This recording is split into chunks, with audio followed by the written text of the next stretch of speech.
في فيديو النهارده هنتكلم عن آخر خطوة في إعدادات حساب جوجل ميرشنت سنتر. كنا في الفيديو اللي قبل كده اتكلمنا عن جوجل ميرشنت سنتر وعرفنا هو عبارة عن إيه، وكمان كنا أنشأنا حساب وكنا عملنا بعض الخطوات كده. كان من الخطوات دي إن إحنا ضفنا البيزنس ديتيلز، يعني كل التفاصيل الخاصة بالبيزنس بتاعك، النشاط بتاعه إيه، العنوان بتاعه، رقم التليفون، الأرقام بتاعة الدعم الفني، الإيميلات بتاع الدعم الفني، وهكذا. الخطوة اللي بعد كده إن إحنا ضفنا كل ما يخص طرق الشحن. أنت بتشحن الأماكن اللي أنت بتشحن فيها، الأسعار بتاع الشحن، العميل يتوقع ان المنتجات بتاعته توصله بعد قد ايه. وكنا اخر حاجه ضفناها مع بعض هي الجزء بتاع الريفاند بوليسي او سياسات الاستبدال والاسترجاع، وكنا اتكلمنا فيها باستفاضه ان انت تقدر تحط السياسه الخاصه بالمنتجات بتاعتك او الطريقه اللي انت بتشتغل بيها. اي تفاصيل عايز تحطها حطها، مفيش اي حد بيقولك ان انت ما تعملش استبدال او ما تعملش استرجاع، على حسب طبيعه المنتج بتاعتك.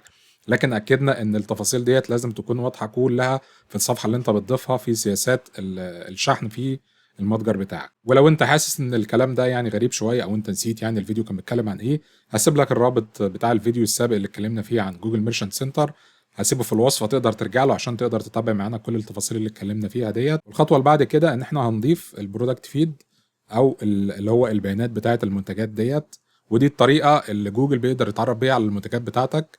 هنفهم يعني ايه البرودكت فيد ونشوف ايه الامثله بتاعتها او الطرق اللي احنا نقدر نضيفها على جوجل ميرشنت سنتر. يلا بينا. دي كده لوحه التحكم بتاعت جوجل ميرشنت سنتر نيكست، هو بقى اسمه كده جوجل ميرشنت سنتر نيكست. فلو احنا فاكرين كده كنا عملنا كل الخطوات، كان كاتب هنا اهوت ان احنا عملنا 5 من 6 خطوات او 5 من 6 مهمات. ففضل اخر خطوه هندوس على كومبليت سيت اب. هتفتح معانا الصفحه دي. هو هنا كده بيقول ايه الطريقه اللي انت عايز تضيف بيها المنتجات بتاعتك. اول طريقه هنا كده بيقول لك ان انت تضيف المنتجات عن طريق الاي اي. بصراحه دي انا ما جربتهاش قبل كده، هي لسه حتى مكتوب عليها ان هي كده في مرحله البيتا، يعني في مرحله الاختبار لسه. فخلينا نشوف الطريقه اللي بعد كده، ان انت تضيف المنتجات بتاعتك عن طريق فايل، يعني ملف فيه كل البيانات الخاصه بالمنتج، زي ما وضح هنا كده، يكون متوضح فيها العنوان والوصف والسعر والبقيه، يعني الحاجات الخاصه التاجز او الشورت ديسكريبشن او هكذا. الطريقه اللي بعد كده ان انت تضيف عن طريق جوجل شيت. هنشوف برضو الطريقه دي كده سريعا. في طريقه بعد كده ان انت تضيف المنتجات دي واحد بواحد، بس طبعا دي طريقه يعني يدويه وهتاخد وقت طويل، خصوصا لو انت عندك منتجات كتيره يعني. والطريقه اللي بعد كده ان انت تضيف المنتجات عن طريق الجوجل ميرشنت سنتر اي بي اي، ودي يعني ايه، مش يعني دي حاجه مش هنعملها او مش في السكوب بتاع الفيديو بتاعنا ده. فخلينا بس كده نشوف الطريقه بتاعت جوجل شيت. فلو دوسنا هنا كده نشوف هيقول لنا ايه. الطريقه الاولى هنا زي ما متوضح ان انت هتستخدم تمبلت او هتستخدم قالب يعني متوفر من جوجل. فلما انا هدوس هنا على يوز تمبلت هيفتح لي كده بس ايه، الجزء بتاع الجوجل اوثنتيكيشن عشان اختار الحساب اللي انا هعمل بيه التمبلت او اللي انا هستخدمه في جوجل شيت. فانا هدوس على يوز تمبلت، وبعدين اختار هنا حساب جوجل. انا بس خدته كده اوف سكرين عشان في البيانات بتاعه الايميلات بتاعتي. فانا هختار الحساب اللي انا عايز اشتغل بيه. ده كده الشيت اللي احنا هنستخدمه من جوجل شيت، متقسم كده اعمده وصفوف. الصف الاولاني فيه البرودكت اي دي، وبعد كده العنوان والوصف، الافيلابيلتي يعني موجود في الستوك ولا اوت اوف ستوك، الرابط بتاعه، الرابط بتاع الصوره، السعر، وهكذا. بقيه الاعمده كده نمشي فيها. العمود المكتوب فيه ريكوايرد يبقى البيانات ديت لازم تتحط، لكن الحاجات اللي مكتوب فيها كده اوبشنال ممكن ما تحطش فيها البيانات ديت. بس طبعا كل ما بتدي بيانات اكتر كل ما الفيد او البرودكت فيد بتكون احسن، فجوجل يتعرف على المنتجات بتاعتك بشكل افضل ويعرضها في الاعلانات بشكل افضل يعني. لو رجعنا هنا تاني كده للوصف او الخطوات، هنا كده هو شارح وموضح، بيقول لك ان انت هتضيف البيانات بتاعت المنتجات، وبعد كده هنحذف كل الصفوف من 2 ل5، لان زي ما هو واضح هنا كده ان دي مجرد بس ايه، امثله بيشرح لك فيها ان انت ازاي تملى الشيت ده. فلو عملنا بس كده ايه تجربه سريعه، لو رجعنا كده للمتجر بتاعنا، هنروح هنا كده على المنتجات. لو جينا نبص هنلاقي المنتج ده كده اللي هو 14 فول اتش دي الترا بوك، ده كده الاي دي بتاع المنتج ده. فناخد مثلا الجزء ده كده ونرجع بيه على الشيت بتاعنا. بعد كده عايز البرودكت تايتل او العنوان بتاع المنتج، فنرجع هنا كده فين اهو المنتجات اهيت او المنتج اهو. هندوس هنا كده على المنتج عشان نعمل له اديت، كاننا هنعمل له اديت يعني. ده كده العنوان بتاع المنتج، ناخده زي ما هو كده. المفروض الخانه اللي بعد كده هنضيف فيها الديسكريبشن او الوصف بتاع المنتج، بس ناخد بالنا هنا كده ان انت معاك لغايه 200 كاركتر، بس انت تكتب لغايه 200 كاركتر في الوصف ده. فلو رجعنا للمنتج بتاعنا هنلاقي مثلا هنا كده ايه الوصف، يعني زي ما احنا شايفين طبعا ده اصلا وصف حاجه كده بس ايه اللي هو دامي تكست، يعني عشان بس نملى بيه الشكل بتاع الصفحه. فنفترض ان الوصف ده كده في حدود ال 200 كاركتر، هناخد الوصف ده وبعدين نروح نضيفه في الشيت. الخطوه اللي بعد كده بيطلب مننا الافيلابيلتي، يعني موجود في المخزن او لا. فنفترض ان هو موجود في المخزن، فننزل كده على الدروب داون ده ونقول ان المنتج ده موجود في المخزن ان ستوك. الخطوة اللي بعد كده هيكون محتاج اللينك او الرابط بتاع المنتج والرابط بتاع صورة المنتج. هنرجع هنا كده هناخد الرابط بتاع المنتج ده اللي هو البيرما لينك ده، ناخده كده كوبي، وبعدين نروح هنا في الشيت، ننزل هنا كده على الجزء ده، وبعدين نضيف الرابط بتاع المنتج. وبعدين عايزين بعد كده الرابط بتاع الصورة. هنحتاج بعد كده الرابط بتاع الصورة، هنروح على الصورة كده هندوس عليها، وبعدين ننزل تحت هنا كده على الفايل URL، ناخد الجزء ده كده كله، وبعدين نروح هنا في الشيت ده كده الجزء بتاع او دي الخانة بتاعت الرابط بتاع الصورة، وهكذا. فتبدأ بقى تكمل كل الحاجات دي. فاضل الجزء اللي هو بتاع البرايس اللي هو السعر بتاع المنتج. السعر بتاع المنتج هنا كده ايه، خلينا نشوف السعر بتاعه، نقفل دي كده، ننزل هنا كده السعر بتاع المنتج 1099.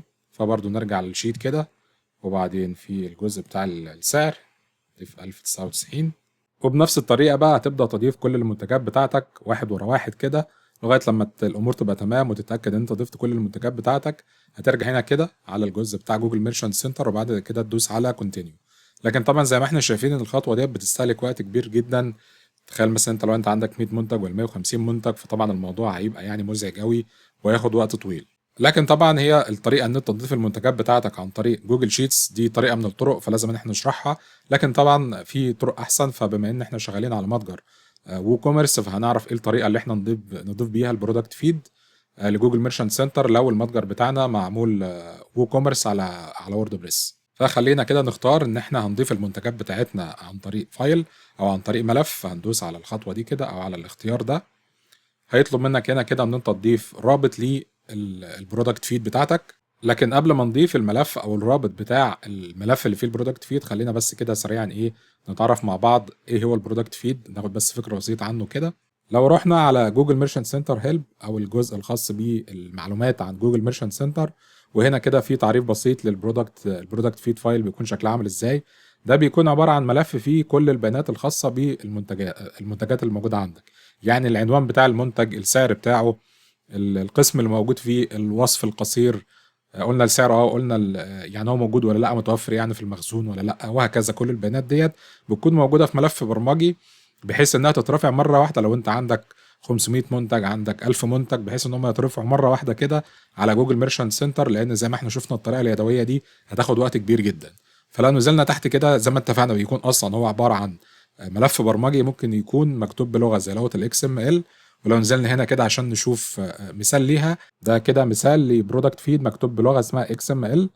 فزي ما احنا شايفين كده لو جينا نزلنا هنا تحت، ده كده البرودكت اي دي، اسمه كده مثلا تي في 1 2 3 4 5 6. العنوان بتاعه يعني العنوان بتاع المنتج اسمه جوجل كروم كاست وكذا، الوصف بتاعه كذا، ده الرابط بتاعه، ده الرابط بتاع الصوره موجود في الستوك ولا لا، ده السعر بتاعه، الشيبنج، وهكذا. كل التفاصيل دي طبعا دي كده ايه بتقعد تتكرر، يعني الجزء اللي هو بتاع الايتم ده هتلاقيه بقى متكرر على حسب عدد المنتجات اللي موجوده عندك. فده كده تعريف بسيط للجوجل برودكت فيد، ده شكله من لغه الاكس ام ال مثلا. فبما اننا احنا شغالين على وو كوميرس او شغالين على وورد بريس، فهنستخدم اضافه اسمها برودكت فيد برو.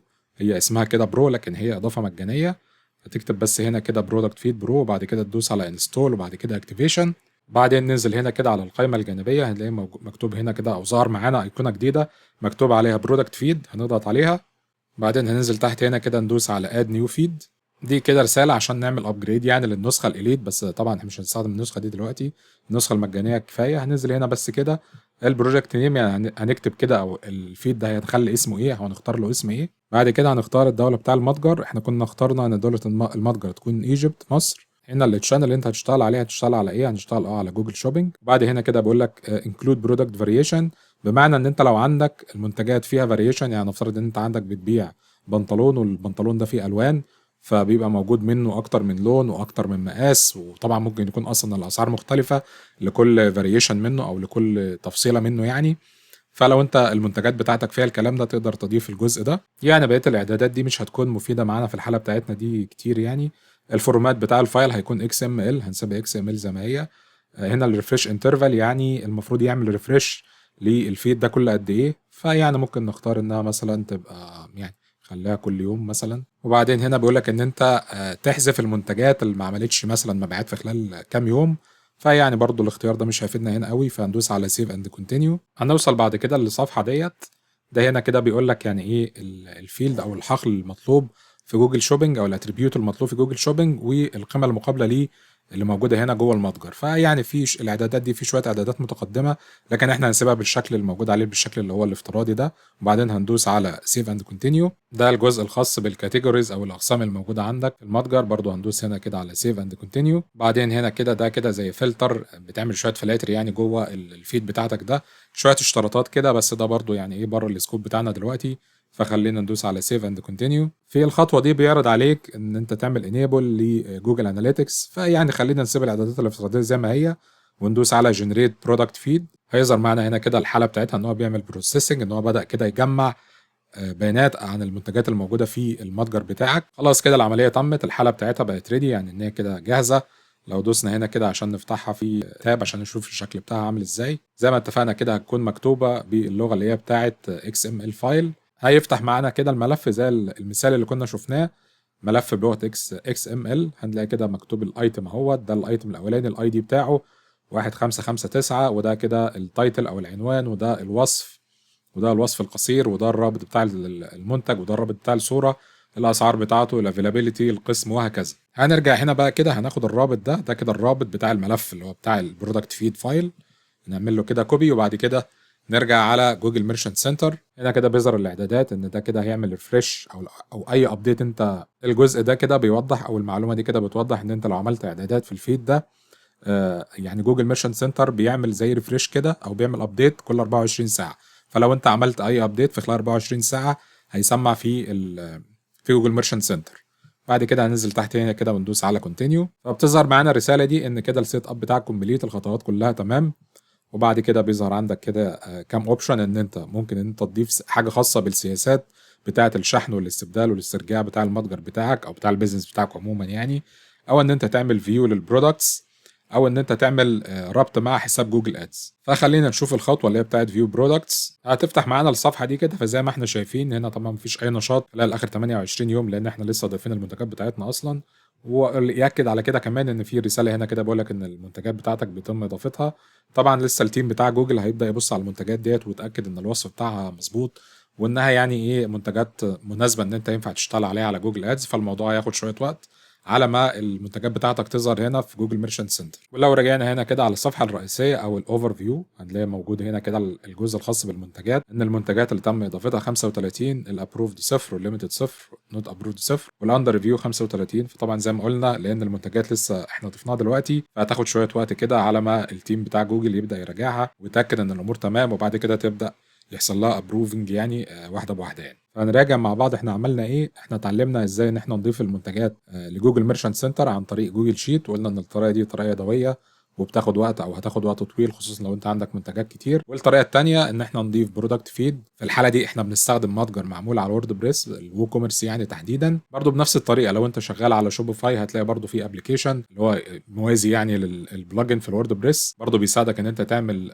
برودكت فيد. لو انت شغال مثلا على حاجه زي سله، برضو في هنا كده مقال بيتكلم عن نفس الموضوع، التعريف بمركز جوجل للبيع اللي هو جوجل ميرشنت سنتر، وازاي تقدر تستخدمه او الوصف بتاعه ده كده عشان تظهر يعني المنتجات بتاعتك في البحث بتاع الشوبينج. برضه هيبقى نفس الحكايه ان انت هتدخل على متجر التطبيقات، وبعد كده هتلاقي في تطبيق اسمه جوجل ميرشنت سنتر، وتمشي مع نفس الخطوات. نفس الكلام برضه لو انت بتستخدم زيت برضه هتلاقي نفس الطريقه، هتلاقي برضه الشرح بتاعه ايه هو جوجل ميرشنت سنتر، وتنزل برضه على متجر التطبيقات الخاص بزد هتلاقي برضه بنفس الاسم، تفعل التطبيق، وبعد كده برضه هتطلع منه برودكت فيد وتاخدها وتضيفها في جوجل ميرشنت سنتر، او هيكون الربط اوتوماتيك يعني. وبكده نكون وصلنا لنهايه الفيديو بتاع النهارده اللي اتعرفنا فيه على البرودكت فيد، ايه هو البرودكت فيد، وطبقنا عملي بحيث ان احنا شرحنا على جوجل ان احنا نضيف المنتجات منتج بشكل يدوي عن طريق جوجل شيت، او ان احنا نضيفه بشكل اوتوماتيك. وبكده نكون وصلنا لنهايه الفيديو بتاع النهارده اللي اتكلمنا فيه على البرودكت فيد، شرحنا ايه هي البرودكت فيد، وايه هي الطرق اللي احنا نقدر نضيف بيها المنتجات لجوجل ميرشنت سنتر. قلنا الطريقه اليدويه عن طريق جوجل شيت ان احنا نضيف المنتجات منتج بمنتج وواحده بواحده كده، وقلنا دي الطريقه اليدويه دي بتاخد وقت طويل. وبعد كده شرحنا بالتفصيل لو احنا عندنا متجر وو كوميرس على وورد بريس ازاي نثبت التطبيق او البلجن اللي بيطلع لنا رابط البرودكت فيد، وبعد كده نضيفه في جوجل ميرشنت سنتر، وقلنا نفس الكلام بينطبق لو انت عندك متجر على شوبيفاي او على زد او على سلة، برضه هتلاقي تطبيق يسهل لك الموضوع ده. شكرا على المشاهدة ونراكم على خير. السلام عليكم.